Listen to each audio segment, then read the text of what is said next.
অরিন চোখ মিলে তাকায়। রৌদ্র মৃদু হেসে বলতে থাকে, আমি যে কদিন থাকবো না সে কদিন নিজের সর্বোচ্চটা দিয়ে নিজের খেয়াল রাখবে, ঠিক আছে? টাইম টু টাইম খাবার খাবে, গোসলের পর ঠিকঠাক মতো চুল মুছবে। আগামী পরশু ভার্সিটির নবীনবরণ, সেদিন বোরখা পরে ভার্সিটিতে যাবে। আমার জিনিসে যেন কারো কুনজর না পড়ে সেদিকে সর্বোচ্চ খেয়াল রাখবে। ভার্সিটিতে যাবে অনেকের সাথে, আসবে অনেকের সাথে। যখন যেটা প্রয়োজন, এই ধরো কিছু খাওয়ার ক্রেভিংস হলো কিংবা কোথাও যেতে ইচ্ছে করলো, সেক্ষেত্রে আমি জাস্ট একটা মেসেজ দিয়ে বলবে, কেমন? ঘন্টা খানেকের মধ্যে সবটা পেয়ে যাবে। আর শোনো বউ, অরিনের চোখের কার্নিশে ইতিমধ্যে জলে টইটুম্বর। রৌদ্র আলতো হাতে মেয়েটা চোখ দুটো মুছে দিল, ফের বলল, যখনই আমার কথা মনে পড়বে তখনই আমায় কল দিবে, কেমন? দেখতে ইচ্ছে করলে ভিডিও কল দেবে। ব্যস্ততায় আমি কথা বলতে না পারলেও অ্যাটলিস্ট তুমি তো আমায় দেখতে পারবে। অরিনের চোখ এবার আর বাদ মানল না। সে ফট করে জড়িয়ে ধরে রৌদ্রকে, তারপর হু হু করে কেঁদে ওঠে। রৌদ্র আবারও অস্থির হলো। মেয়েটা কেন বোঝে না? তার চোখের পানি আর ওর সহ্য হয় না।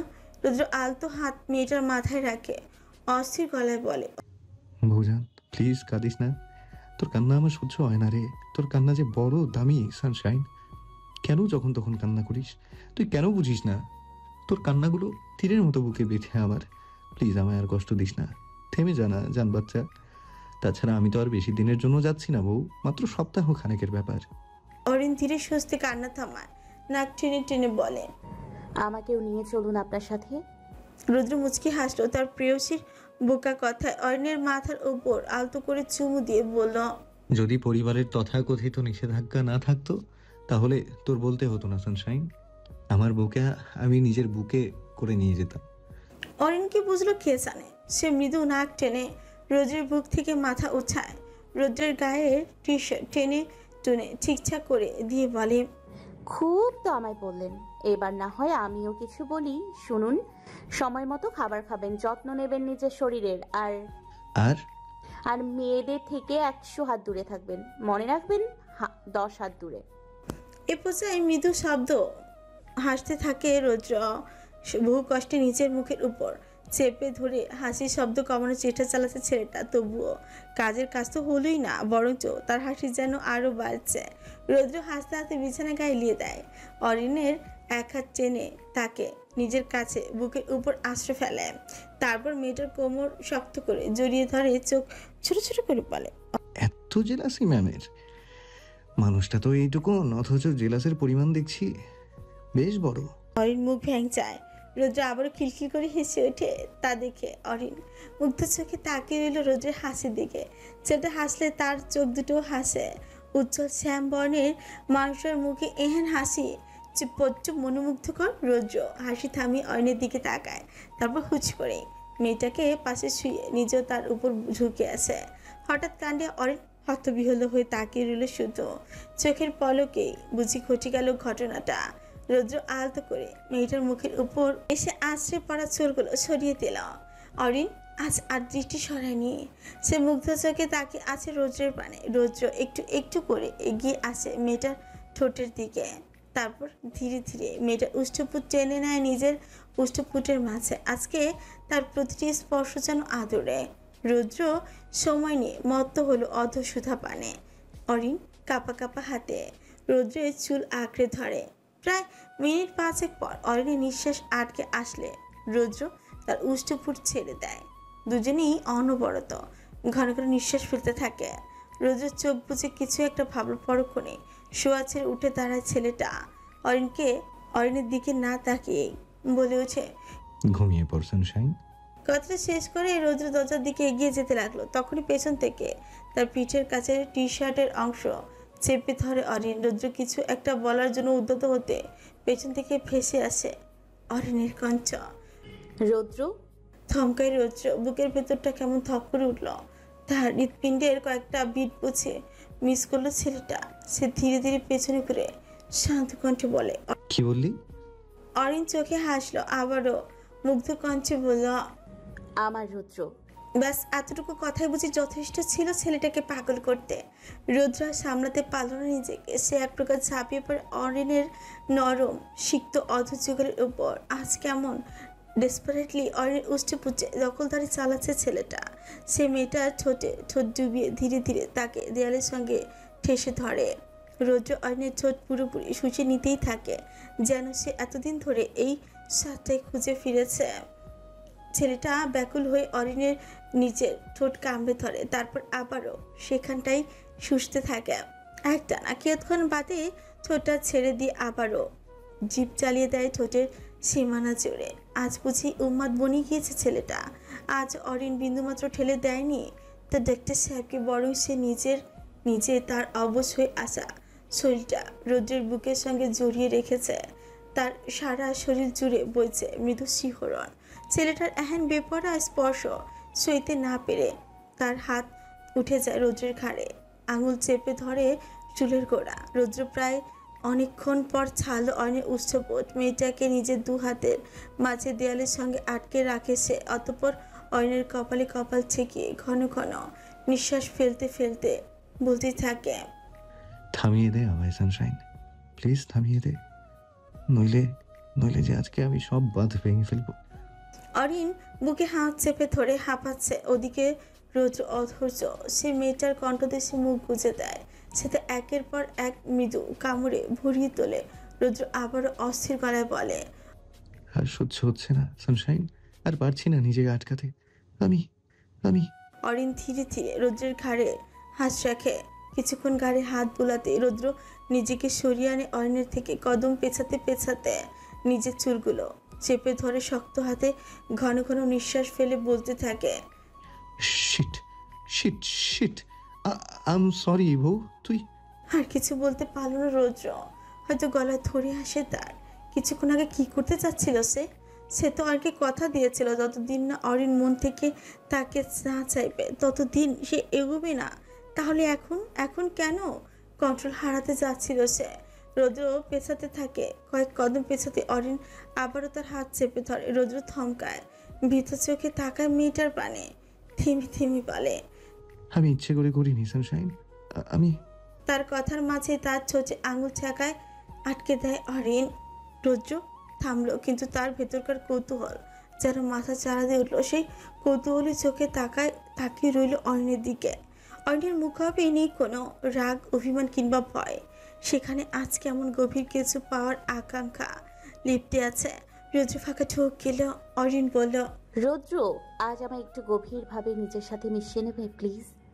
আমি আমি চাই আজকে রাতের প্রতিটি মুহূর্ত যেন এভাবে কাটে, যার বদৌলতে আগামী 7টা দিনের অপেক্ষা যেন নিতান্তই তুচ্ছ মনে হয়। কি বলল অরিন? এত সহজেই সবটা কিভাবে ব্যক্ত করে দিল মেয়েটা? রৌদ্র এখনো অবিশ্বাসের চোখে তাকিয়ে আছে। হয়তো তার কান দুটো মাত্র শোনা কথাগুলো বিশ্বাস করতে সময় নিচ্ছে বেশ।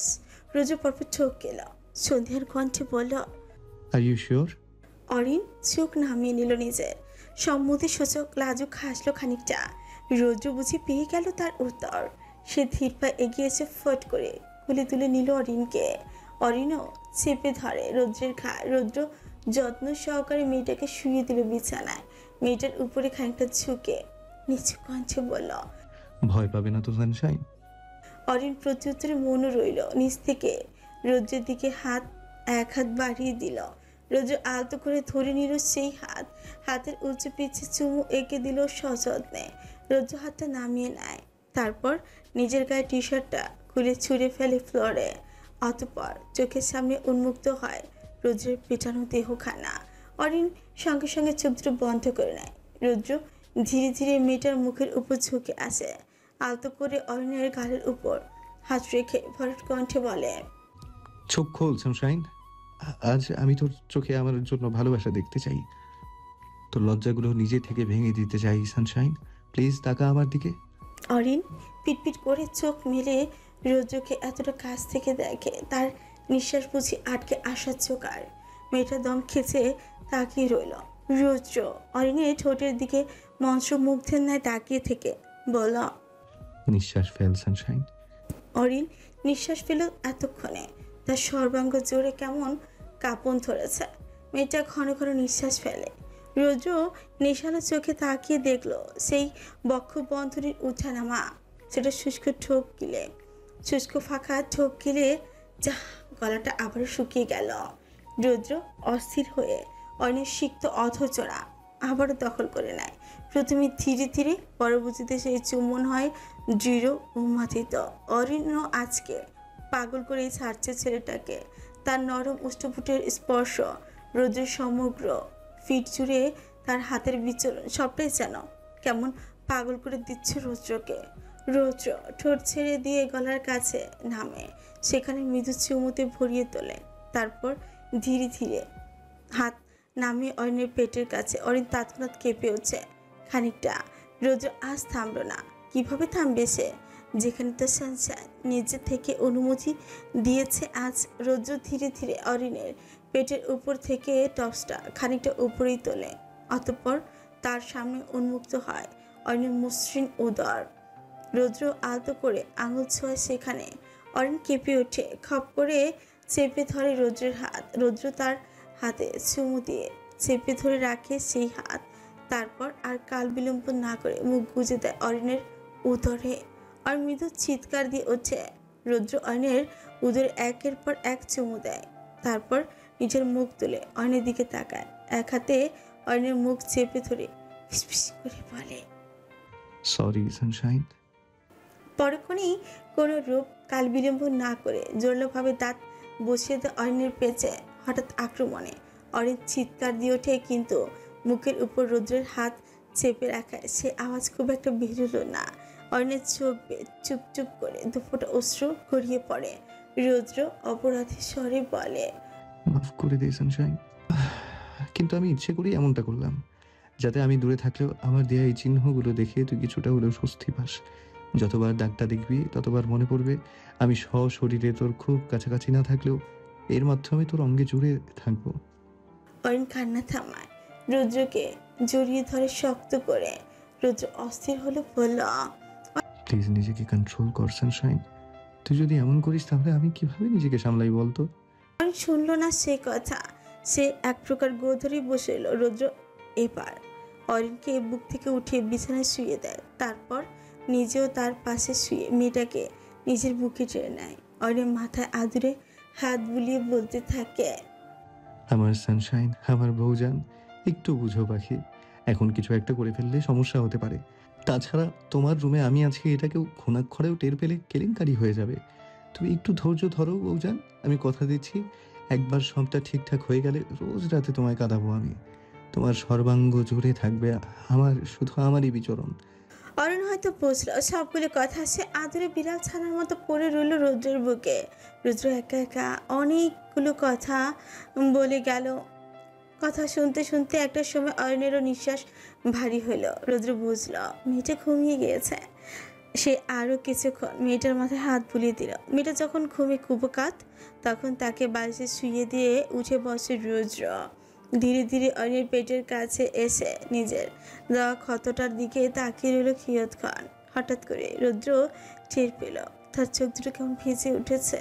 রৌদ্র মুখের সামনে হাত রেখে বসল। পেটের দাগটার দিকে তাকিয়ে কাঁদতে লাগলো নিঃশব্দে। মনে মনে নিজেকে অপরাধী সাব্যস্ত করতে লাগলো সে। রৌদ্র বিছানা ছেড়ে উঠে যায় কাভার্ডের সামনে। সেখান থেকে ফার্স্ট এড বক্সটা নিয়ে এসে অরিনের পাশে বসে তুলো আর অ্যান্টিসেপটিক নিয়ে দাঁত বসে যাওয়া জায়গাটা খানিকটা মুছে দিল। মেয়েটা জ্বলনি হবে বিধায় মুখ দিয়ে আলতো করে ফু দিতে থাকে। প্রায় কিছুক্ষণ পর হাতের কাজ শেষ করে রোজ উঠে দাঁড়ায়। ফার্স্ট এড বক্সটা নিয়ে দাঁড়ায় ড্রেসিং টেবিলের সামনে। বক্স থেকে একটা কাটার নিয়ে নেয় হাতে। তারপর সেটা দিয়ে নিজের ঘাড়ে, যেখানটিতে অরিনে দেওয়া কামড়ের চিহ্ন বসে আছে, সেখানটায় পরপর কিছুক্ষণ আঁচড় দিতে থাকে। প্রায় কয়েকবার এমন করায় জায়গাটার ক্ষত প্রায় অনেকটাই গভীর হয়ে যায়। ক্ষতটা থেকে কেমন রক্ত গড়িয়ে পড়ছে খানিকটা, অথচ সেদিকে বিন্দু মাত্র ব্যথা নেই রৌদ্রের। সে অরিনের কাছে আসে, অরিনের মাথায় কয়েকটা চুমু খেয়ে বলে, হ্যালো প্রিয় শ্রোতা বন্ধুরা, আপনারা শুনছেন পুতুল ডায়েরি প্রেজেন্টস ভালোবাসার সুন্দর সুন্দর গল্প। আমাদের কাজকে আরো সুন্দর করার জন্য আপনাদের উৎসাহ প্রয়োজন। আপনাদের উৎসাহ আমাদের অনুপ্রেরণা। ধন্যবাদ। তোর দেয়া প্রতিটি স্পর্শ সারা জীবন আমার সর্বাঙ্গ জুড়ে থাকবে রে সানশাইন। তারা মিটতে চাইলেও আমি মিটতে দেবো না তাদের। রৌদ্র অরিনের মাথার কাছ ছেড়ে পায়ের কাছে এসে বসে। তারপর মেয়েটার পা দুটো নিচের উরুর উপর নিয়ে তাকিয়ে রইল নিজের দৃষ্টিতে। আলতো হাতে পা দুটো মালিশ করতে করতে কয়েকবার যে চুমু খেলো তার ইয়াত্তা নেই।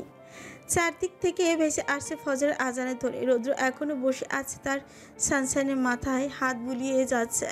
ছেলেটার চোখ কেমন রক্ত লাল বর্ণ ধারণ করেছে। সারা জেগে থাকার ক্লান্তি আর সারা রাত জেগে থেকে তার বউজানকে অনিমেষ চোখে পরখ করবার তৃপ্তি স্পষ্ট ফুটে উঠেছে তার চোখে। রৌদ্র ধীরে ধীরে বসা ছেড়ে উঠে দাঁড়ায়। অর্ণের পড়ার টেবিলে গিয়ে খাতা কলম বের করে একটা চিঠি লিখলো। তারপর সেটা অর্ণের বালিশের তলায় রেখে আবারও মেয়েটার ছুঁচে বারবার আলতো করে চুমু বসিয়ে দিল। অতঃপর একটা ক্ষুদ্র নিঃশ্বাস ফেলে চলে গেল নিজের রুমে। সকাল 6টা। সবকিছু রেডি করে মাত্রই বের হলো রৌদ্র। এতক্ষণ মা চাচাদের এই সেই সতর্ক বার্তা, বাবা চাচাদের আদর্শ বাণী সবটা শোনা শেষে মাত্রই বের হতে পারল সে। যদিও কবির সাহেব বলেছিলেন তার সঙ্গে যাবে, কিন্তু রৌদ্রই একবারে না করলো। শুধু এই বয়সে শরীরে জোর দেওয়ার কি আর দরকার আছে কোনো? রৌদ্র গাড়িতে এসে বসে, তার পাশে বসে আছে অনেক। রৌদ্র সিট বেল্ট লাগিয়ে অনেকের দিকে তাকায়। রূপ গম্ভীর এবং নিরেট কণ্ঠে সতর্ক বার্তা চড়ে। অনেক, আমি না আসা অবধি আমার বউজানের আশেপাশে সামান্য একটা মাছিও যেন ভনভন না করে। একটা মুহূর্তের জন্য যেন ওর মন খারাপ না থাকে। ওর কিছু লাগলে আমায় কল দিবি, ওকে নিজ হাতে খাইয়ে দিবি। মোট কথা, তোর ভাইয়ের প্রাণের যেন বিন্দুমাত্র সমস্যা না হয়, সেদিকে চোখ কান খোলা রাখবি। Got it? অনেক মাথা ছাকায়, নিচু গলায় বলে। সবই বুঝলাম, কিন্তু তুমি বনুর সাথে দেখা না করে চলে যাচ্ছ। বনু উঠলে তো মন খারাপ করবে, তাই না? রৌদ্র ফোঁস করে নিঃশ্বাস ফেলল, সিটে মাথা এলিয়ে দিয়ে চোখ পুছে রইল। ভরাট কঞ্চে বলল, ওর মন খারাপ আমার সহ্য হয় না অনেক। ওর চাঁদ মুখটায় আধার নামলে ইচ্ছে করে সব ধ্বংস করে দিই। আর ওর চোখের পানি, ওগুলো দেখলে ইচ্ছে করে নিজেকেই শেষ করে দিই। অনেক অনিমেষ চোখে তাকিয়ে রইল রৌদ্রের দিকে। আজ কেন যেন ভীষণ গর্ববোধ হচ্ছে তার। সে তাহলে ভুল করেনি। অরিন ঘুম ছেড়ে উঠল 8:30টায়। চোখ দুটো পিটপিট করে তাকাতেই খুলতে ধরফড়িয়ে উঠে বসে মির্জা। আজ না তার ডাক্তার সাহেবের চলে যাওয়ার কথা, সে কি ওর সাথে দেখা না করে চলে গিয়েছে? অরিন এক ছুটে বেরিয়ে আসে ঘর ছেড়ে। কিছুটা এগোতেই রাইসা বেগমের সঙ্গে ধাক্কা লেগে রাইসা বেগম খানিকটা হকচকে ওঠেন। অরিনের দিকে তাকিয়ে মমতাময়ী কণ্ঠে বলেন, ব্যথা পেয়েছিস মা? অরিন মাথা নাড়ায়, ব্যস্ত গলায় বলে ওঠে, ছোট মা, রোদ ভাই কি চলে গেছে? হ্যাঁ, সে তো সেই সকালেই বেরোলো, এতক্ষণে তো পৌঁছে যাওয়ার কথা। অরিন থমকায়, ধীরে স্বরে বলে, চলে গেছে, কিন্তু তোমরা কেউ আমায় ডাকলে না কেন? আর বলিস না মা, আমি তো কয়েকবারই ডাকতে গিয়েছিলাম, রৌদ্রই তো না করলো তোকে ডাকতে, বলেছিল ওকে ডেকো না, ঘুমাক। অরিনের মনটা সহসাই খারাপ হয়ে গেল। সে আর কিছু না বলে ঘরে চলে গেল। ঘরের দৌড় দিয়ে কাঁদতে লাগলো মির্জা। তাকে একটু দেখা দিয়ে গেলে কি এমন হতো? অরিন ধীরে ধীরে বিছানায় এসে বসে, বালিশের পাশ হাসে, মোবাইলটা খুঁজতে তার হাতে এলো চিঠিটা। অরিন অবাক হয়। সে তড়িঘড়ি করে চিঠিটা খুলে পড়তে শুরু করে।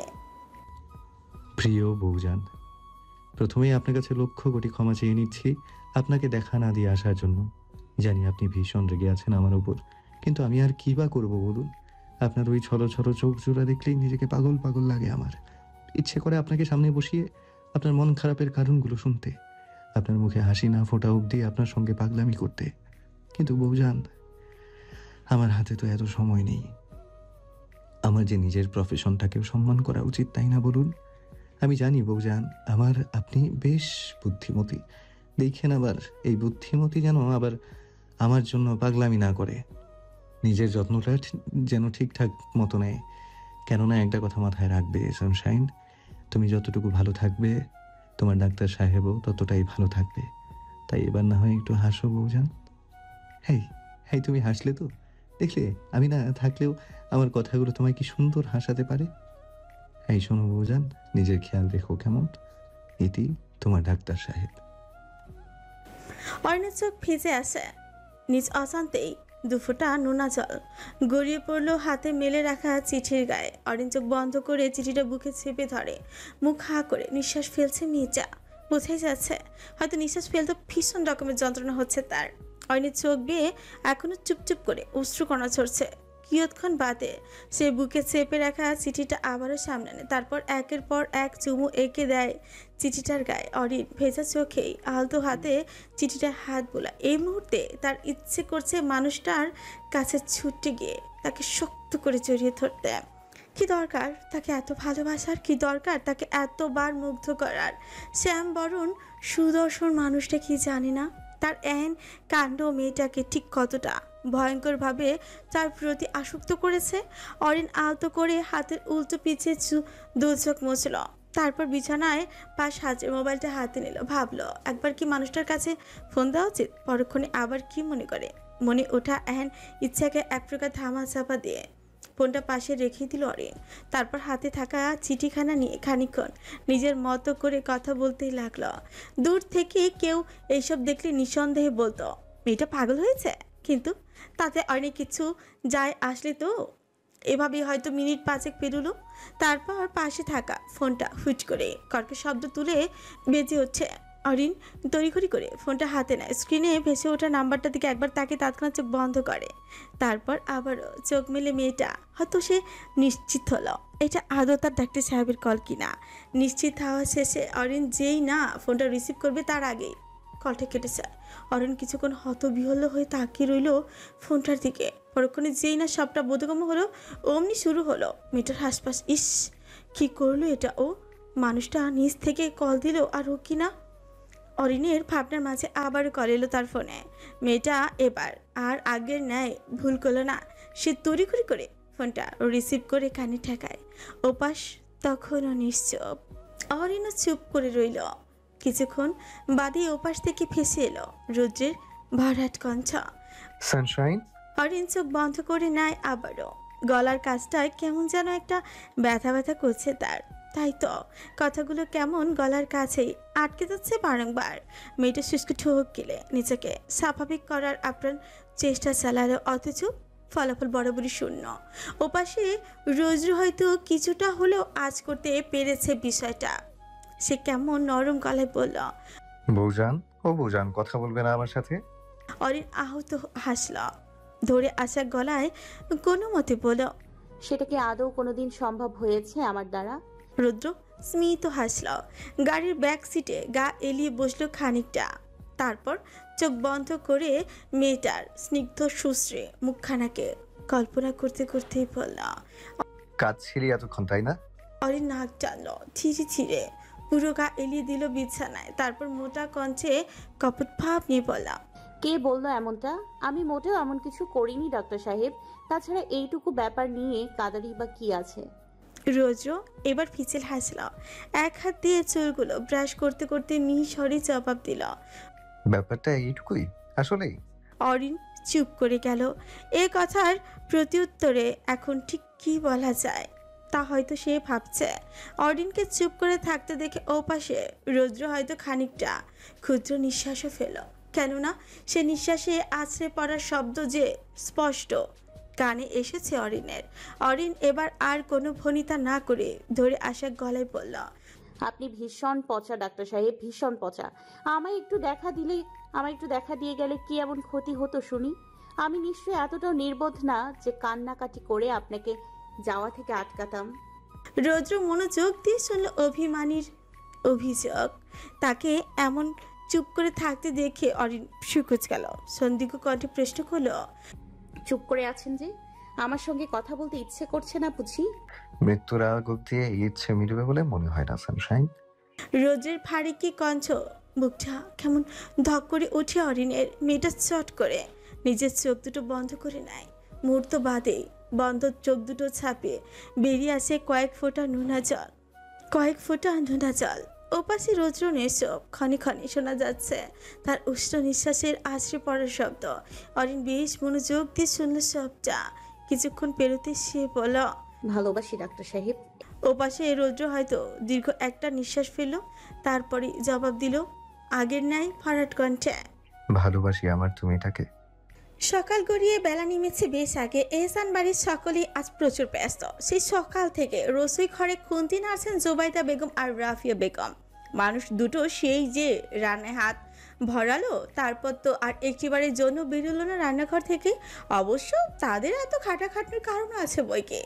আজকে বিকেলের দিকে রেহান আর রুহি চলে যাবে নিজেদের বাড়ি। যদিও নিয়ম অনুসারে আরও একটি দিন থাকার কথা, কিন্তু তবুও তাদের চলে যেতে হচ্ছে। কেননা রৌদ্রের দেওয়া সুইজারল্যান্ডের টিকিটগুলোর ডেট যে কাল পেরিয়ে পরশু দিন।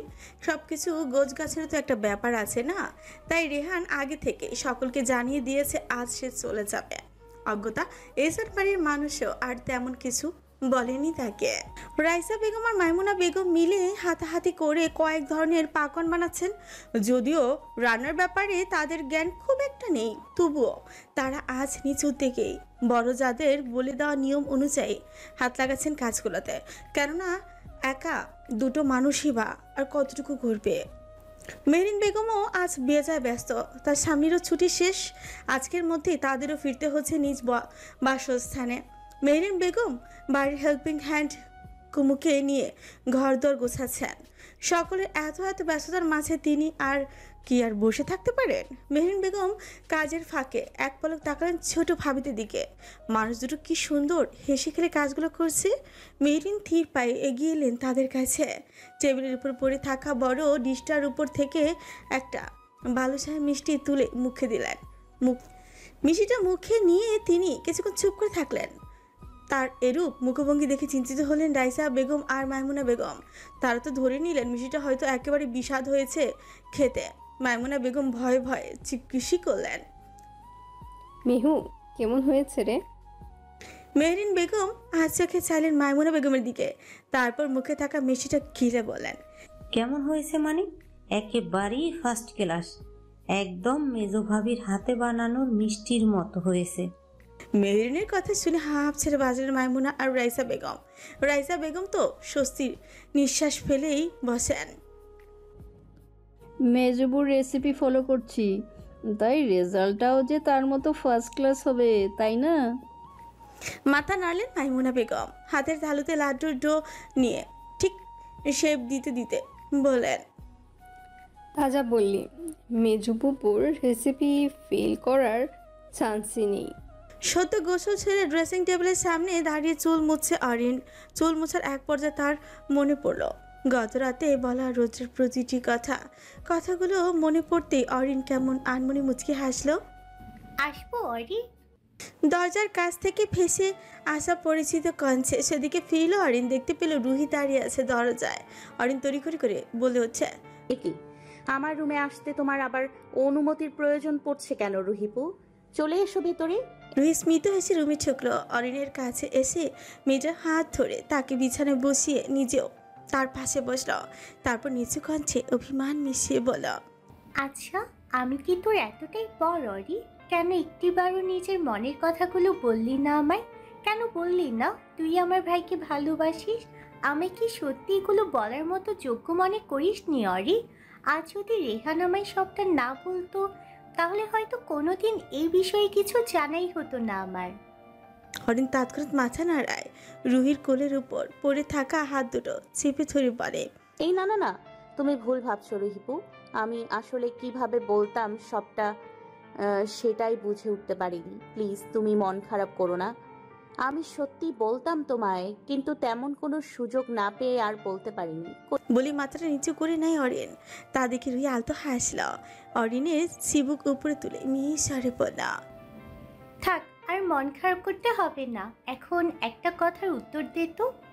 অরিন জিজ্ঞাসা চোখে তাকিয়ে রইল রুহির দিকে। রুহি নিজের মুখটা আরেকটু কাছে এনে ফিসফিস করে বলল, আমার ভাইকে স্বামী হিসেবে পেয়ে আপনার ফিলিংস কেমন ম্যাডাম? এহেন কথায় খানিকটা লজ্জা পেল অরিন। মেয়েটা তৎক্ষণাৎ নিজের মুখটা নিয়ে ফেল। গাল দুটোতে হুচ করে দেখা মিলে লালাপ আভার। রুহি এই মুহূর্তটাকে একটু বৃথা যেতে দিল না। সে তৎক্ষণাৎ নিজের ফোনটা দিয়ে নিঃশব্দে মেয়েটার লজ্জা রাঙা মুখখানা 2-3টে ছবি তুলে নেয়। মাথা নুইয়ে রাখা অরিন একেবারেই টের পেল না তা। রুহি এবার দুষ্টে হাসল। দুষ্টমি ভরা কঞ্চে আবারও ফিসফিসিয়ে বলল, এইটুকু কথাতে এতখানি লজ্জা পেলেন মেয়ে? যখন আমার ভাই এসে আদর করবে তখন তো তোকে হয়তো খুঁজে পাওয়া যাবে না। রুহির বলা এমন লাগামহীন কথা হাসপাস করতে থাকে অরিন। মেয়েটা পারে না লজ্জায় কুকড়ে যেতে। অরিনের এমন অবস্থা দেখে খিলখিল করে হেসে উঠছে রুহি। দু হাতে মেয়েটাকে চাপটে ধরে অরিনের কাঁধে চিবুক ঠেকালো রুহি বেশ উচ্ছ্বাসের সঙ্গে বলতে লাগলো, I am so proud of my brother. এমন একটা লাল টুকটুকে ভাবি এনে দেওয়ার জন্য হলেও ভাইয়াকে খুব খুব খুব ধন্যবাদ দিতে ইচ্ছে করছে আমার। কাকে এত ধন্যবাদ দিতে ইচ্ছে করছে মামুনির? আর কিসের জন্যই বা এত এত ধন্যবাদ?